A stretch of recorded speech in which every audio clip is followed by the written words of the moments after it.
गाईस आता आपण करणार आहोत धुरी. हे बघा, हा आपण असं स्ट्रक्चर बनवलं धुरी बनवण्यासाठी. आता हा कसा बनवला, का बनवला ते मी पाचच्या ब्लॉगमध्ये सांगितलं, मिनी ब्लॉगमध्ये सांगितलं पाचच्या. तुम्ही जाऊन तो आधी ब्लॉग बघा. नंतर हा बघा, आपण असं स्ट्रक्चर बनवलं आहे. आता ह्यातनं आपण आधी सुका पाळ टाकू, त्यानंतर ओला पाळ टाकू. गाईस आता हा बघा, हा मीडियम ओला आहे, जास्त सुका पण आहे, जास्त ओलं पण आहे. आता हा पाळ टाकूया आपण. आधी हा टाकू, ह्याच्यावरती कुठलं तरी दुसरा पाळ टाकू. थांबा गाईस, आता मी आता नाही ॲक्टिवेट, कारण की आता आपल्याला मच्छर नाही.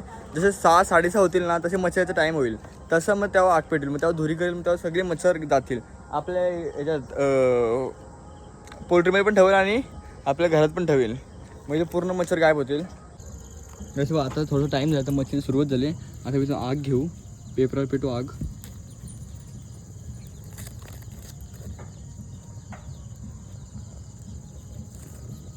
आग पेटली पेपरावर, काम हे ह्याच्यात टाकू, ह्याच्यात मी टाकू.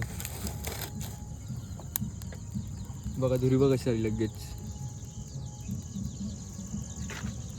ती बघ असेल धुरी.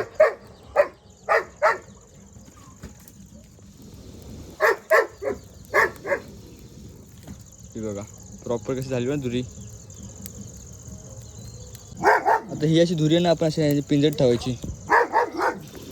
आता ही बघा, ही अशी घ्यायची आणि आपल्या शेडमध्ये ठेवायची.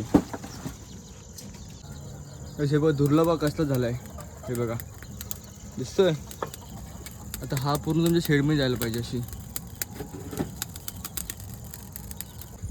हे बघा अशी पूर्ण आतमध्ये ठेवली आपण मच्छर जायसाठी.